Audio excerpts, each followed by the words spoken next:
नमस्ते दोस्तों, आज हम आपके बीच यूपीएससी जीएस पेपर 4th का 5वें का ए पार्ट लेकर आए हैं। क्वेश्चन है, शासन में सत्यनिष्ठा से आप क्या समझते हैं? इस शब्द की आपकी समझ के आधार पर सरकार में सत्यनिष्ठा को सुनिश्चित करने के उपाय बताइए। तो पहले देखिए इसका पहले ओवरव्यू देखते हैं क्या होता है। पहले इसकी भूमिका लिखिए।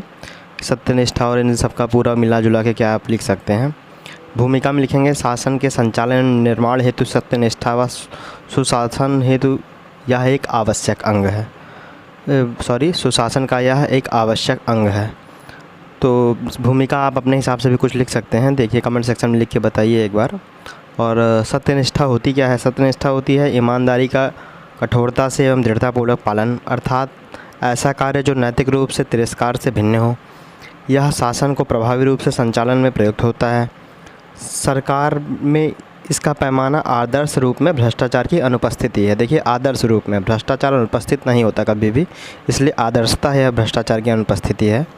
ये किन उद्देश्यों की पूर्ति करता है? तो पहले समझिए, ये सरकार और जनता के मध्य विश्वास को बढ़ाता है। देखिए एरो का साइन ऊपर लगा हुआ है। और देश की अखंडता और गरिमा में वृद्धि करता है।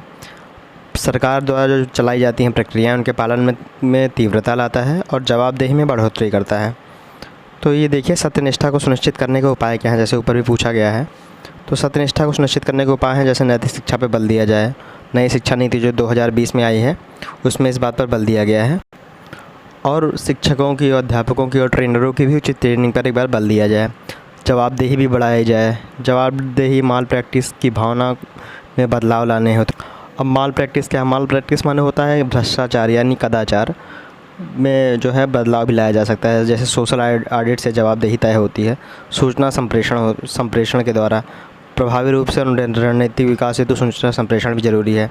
सूचना तक बहुत आसान बनाई जाए। सूचना को सार्वजनिक डोमेन में लाने से सत्यनिष्ठा की भावना बढ़ेगी, जैसे आरटीआई द्वारा, रिकॉर्ड बिल प्रबंधन द्वारा। और शिकायतों का समाधान तीव्र होना चाहिए, सरल होना चाहिए, स्पष्ट होना चाहिए और संक्षिप्त होना चाहिए। सेकेंड ARC की चौथी रिपोर्ट शासन में नैतिकता में भी ये सुझाव दिया गया है। आचार संहिता भी लागू की जानी चाहिए, जिसके लिए न्यायपालिका के लिए, सिविल सोसाइटी के लिए, मंत्री और सांसदों के लिए। ये पुनः वही 4th रिपोर्ट में सेकेंड ARC की यह वर्णन दिया गया है। संस्थागत सुधार किया जाना चाहिए। संस्थागत सुधार किसमें किए जाने की ज़रूरत है? 3 C's में। 3 C's कौन से हैं? कैग, CVC और CBI हम पुराने वीडियो में भी आपको बता चुके हैं। तो इसका निष्कर्ष क्या है? निष्कर्ष है कि देखिए, जैसे किसी का कोटेशन आप डाल दीजिए। वॉरेन बफेट के अनुसार, मेरे जो अभी 4थे या 5वें नंबर के सबसे अमीर व्यक्ति थे दुनिया के, तो उनके अनुसार व्यक्ति की नियुक्ति में 3 गुणों का विशेष महत्व है। पहला सत्यनिष्ठा, दूसरा ऊर्जा और तीसरा नेतृत्व का गुण। परंतु यदि सत्यनिष्ठा का गुण व्यक्ति में नहीं है तो अन्य सभी गुण व्यर्थ हैं। तो इसी से सत्यनिष्ठा का पता चल जाता है। तो धन्यवाद। आप भी उत्तर लिखने का प्रयास कीजिए और हमें कमेंट सेक्शन में बताइए। धन्यवाद।